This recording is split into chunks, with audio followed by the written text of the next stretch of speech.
فأعوذ بالله من الشيطان الرجيم بسم الله الرحمن الرحيم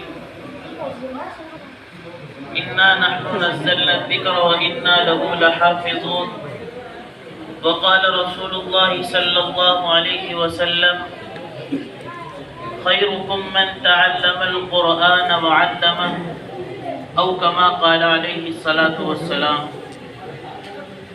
حاضرین مسجد،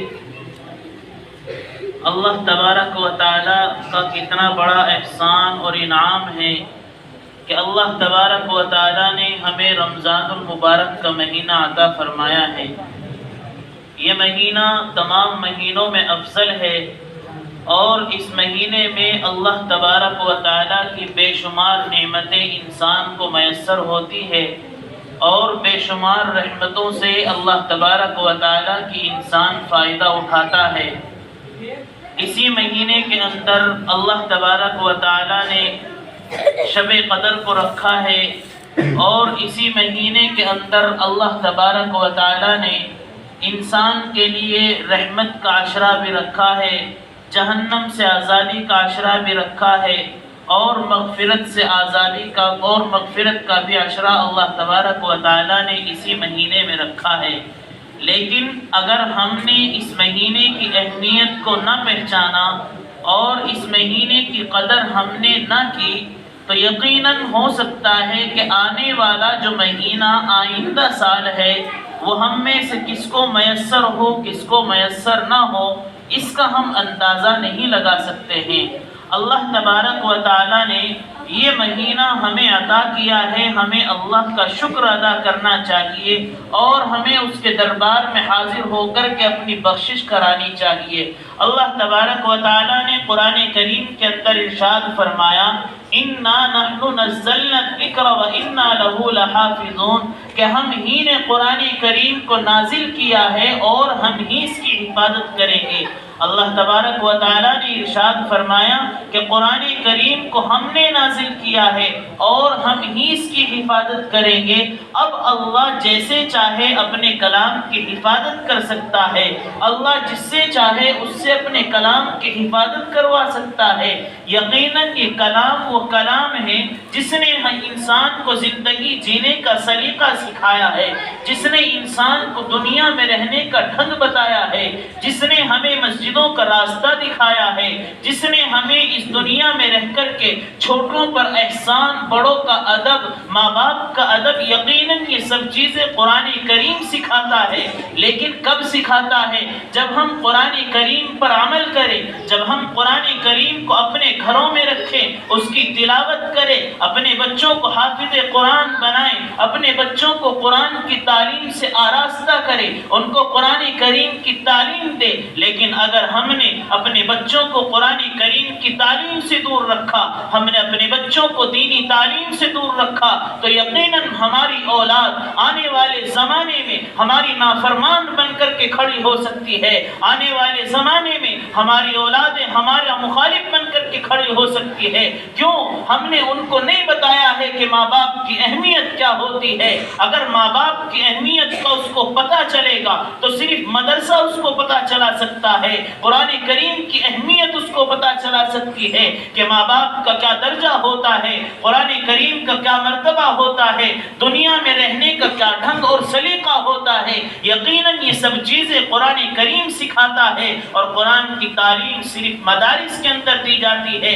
اگر ہم نے اپنے بچوں کو قرآن سکھایا تو آنے والے زمانے میں ہماری اولاد ہماری فرمانبردار بنے گی، ہماری اولاد قرآن کریم کی حفاظت کرنے والی بنے گی۔ یقیناً قرآن کریم کی حفاظت کا ذمہ خود رب نے لیا ہے کہ ہم نے نازل کیا ہے اور ہم ہی حفاظت کریں گے۔ اسی طریقے سے اللہ حفاظت کراتے ہیں۔ قرآن کریم کتنی بھاری کتاب ہے، اللہ تبارک و تعالی نے جب اس کو پہاڑ کے اوپر اتارنا چاہا تو پہاڑ نے انکار کر دیا، اللہ میں اس کے وزن کو برداشت نہیں کر سکتا۔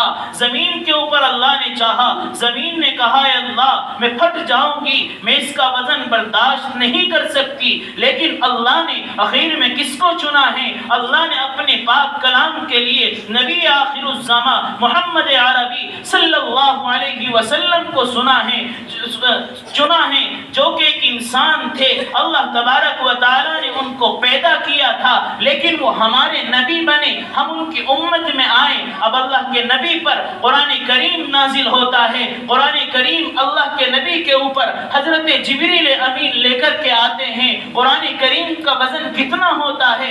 اللہ کے نبی کے اوپر قرآن کریم کی آیت نازل ہوتی ہے. قرآن کا ایک ٹکڑا اللہ کے نبی کے اوپر آتا ہے. اللہ کے نبی وزن برداشت کرتے ہیں, اس حالت میں کرتے ہیں کہ بخار چڑھ جاتا ہے, یقیناً پریشانی ہوتی ہے, لیکن اللہ نے چنا ہے محبوب قرآن تجھے دینا ہے, محبوب قرآن تیرے اوپر اتارنا ہے, محبوب قرآن کی حفاظت تجھ سے کرانی ہے.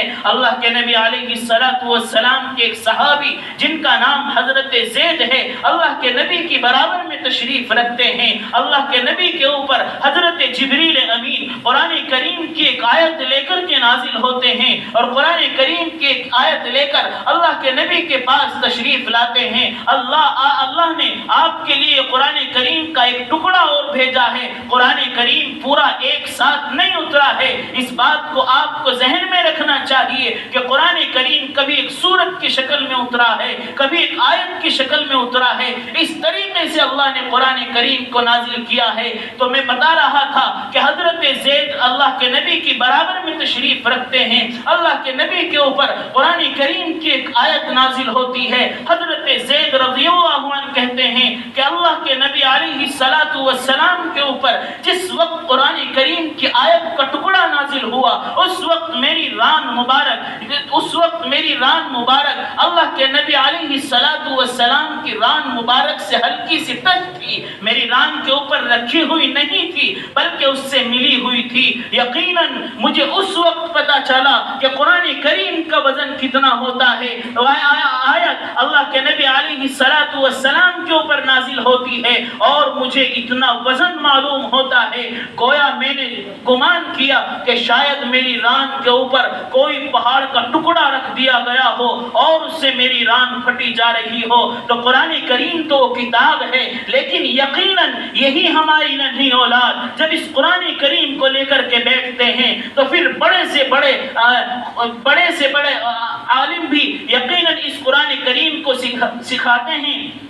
اور اللہ کے نبی علیہ الصلوۃ والسلام نے فرمایا کہ تم میں سب سے بہترین شخص بھی وہ ہے جو قرآن کریم کو سیکھے اور سکھائے, کیونکہ قرآن کریم کا پڑھنے والا بھی افضل ہے, قرآن کریم کا پڑھانے والا بھی افضل ہے. جب ہماری اولادیں اس قرآن کریم کو پڑھے گی, ایک دفعہ انگریز کے ایک بڑے جج نے یہ اعلان کیا اور اپنے قاصد بھیجے کہ جاؤ قرآن کی حفاظت دیکھو کیسے ہوتی ہے. ان کو حکم دیا کہ قرآن کریم کے تمام صحیفوں کو جلا دو. پھر ہم دیکھتے ہیں کہ قرآن کریم کیسے آگے بڑھتا ہے. انگریز کے کچھ آدمی ہندوستان کے اندر تشریف لاتے ہیں اور آنے کے بعد وہ قرآن کریم کے تمام صحیفوں کو جلا دیتے ہیں, لیکن اس کے بعد بھی ننھے بچے قرآن کریم کو پڑھ رہے ہوتے ہیں. وہ بغیر دیکھے اس کو یاد کیے ہوئے تھے, وہ اس قرآن کریم کو پڑھ رہے ہیں, اس کی تلاوت کر رہے ہیں. انگریزوں کے قاصد نے دیکھا کہ یقیناً اس قرآن کریم کو ہم نے جلا دیا ہے, لیکن ہم ان کے دلوں میں سے کیسے اس کو نکالیں گے. اس نے جا کر کے کہا کہ ہم صرف قرآن کے صحیفوں کو جلا سکتے ہیں, ہم قرآن کو دنیا سے ختم نہیں کر سکتے ہیں. اللہ نے اسلام کے اندر وہ لچک رکھی ہے, جتنا اسلام کو دبایا جاتا ہے اسلام اتنا ہی جوش مار کر کے اوپر اٹھتا ہے. یقیناً ہمیں بھی چاہیے کہ ہم اپنے اولادوں کو قرآن کریم کا حافظ بنائیں, ہم قرآن کریم کا اپنے بچوں کو محافظ بنائیں. ہماری یہ اولاد, یہ نسلیں آنے والے وقت میں ہمارا امام بنے گی. ہم انہی سے مسئلہ دریافت کریں گے. جب ہم ان کو مدارس سے دور رکھیں گے تو پھر ہم تلاش کرتے پھریں گے کہ کوئی جنازے کی نماز پڑھائے, کوئی ہمارا امام بنے جس کی ہم ابتدا کرے, یا نہیں ملے گا کوئی ایسا. کیوں؟ اس لیے کہ ہم نے اپنی اولاد کو مدرسوں سے دور رکھا ہے, قرآن کی تعلیم سے دور رکھا ہے. کہاں سے ہمیں حافظ ملے گا, کہاں سے ہمیں امام ملے گا, کس کی ہم ابتدا کریں گے, کون ہمیں نماز پڑھائے گا, کون جنازے کو غسل دے گا, کون جنازے جنازے کی نماز پڑھائے گا۔ اس لیے ہمیں چاہیے کہ ہم اپنے بچوں کو دینی تعلیم دیں، ہم ان کو مدرسے میں داخل کریں، ہم ان کو قرآن کی تعلیم سکھائیں، اس لیے کہ آنے والے زمانے میں یہ نسلیں ہمارا بہت فائدہ کرے گی، ہمارے دین کی محافظ بنے گی۔ اگر ہم نے ان نسلوں کو قرآن کریم سے دور رکھا تو آنے والے وقت میں ہمیں قرآن کریم کی حفاظت کرنا مشکل ہو جائے گا۔ اس لیے ہمیں چاہیے کہ ہم قرآن کریم کی حفاظت ان بچوں سے کرائیں، ان کو دین سکھائیں، ان کو مدرسوں کے اندر داخل کریں۔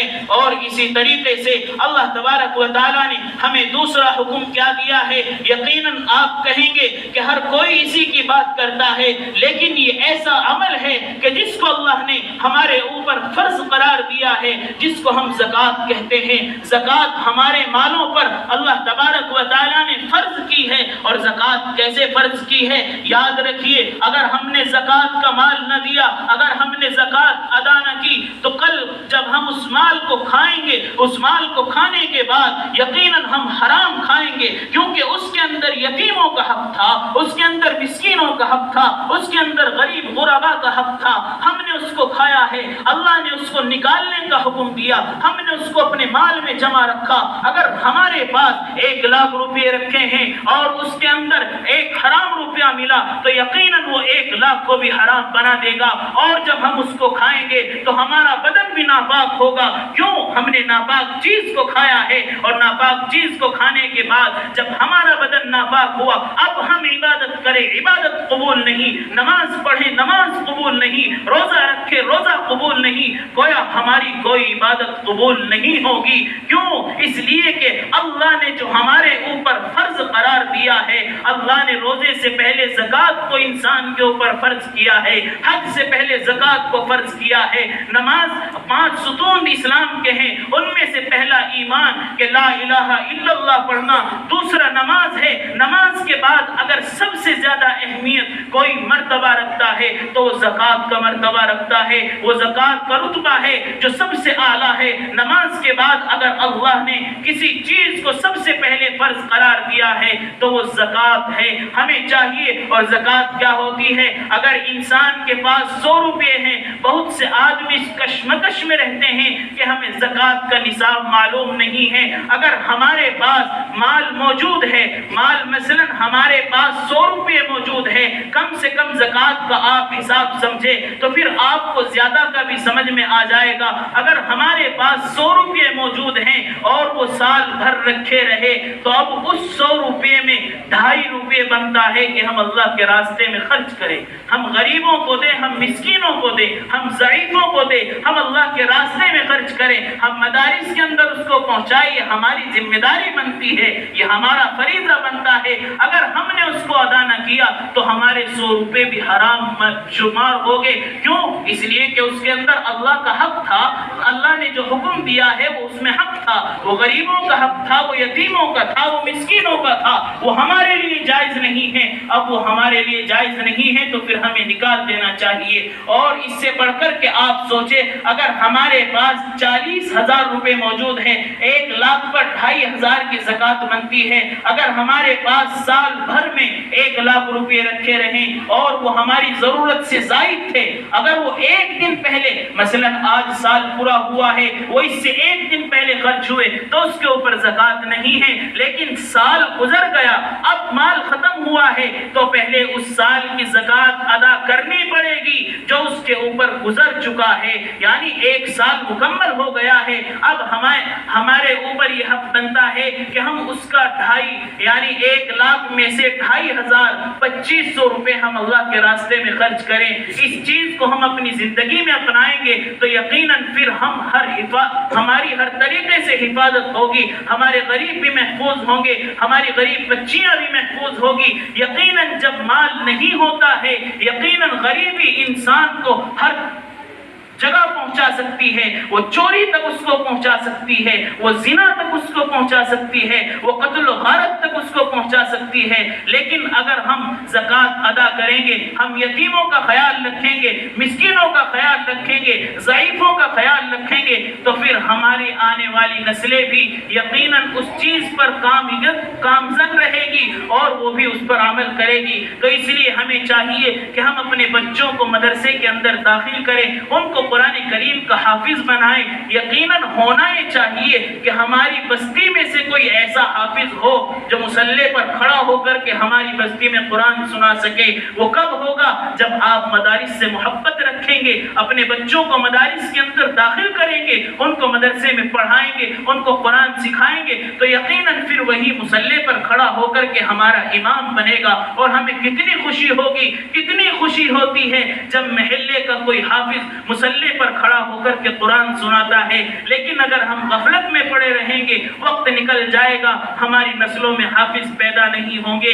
اس لیے ہمیں چاہیے کہ ہم قرآن کریم کی حفاظت کریں، اپنے بچوں کو قرآن سکھائیں، اور اللہ تبارک و تعالیٰ نے جو ہمیں مال دیا ہے، اگر ہمارے اوپر زکوٰۃ واجب ہوتی ہے تو پھر ہم اللہ کے راستے میں اس میں سے خرچ کریں گے انشاءاللہ۔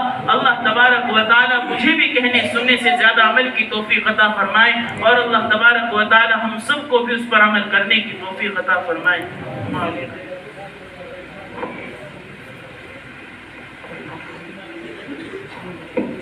اللهم صل على محمد وعلى آل محمد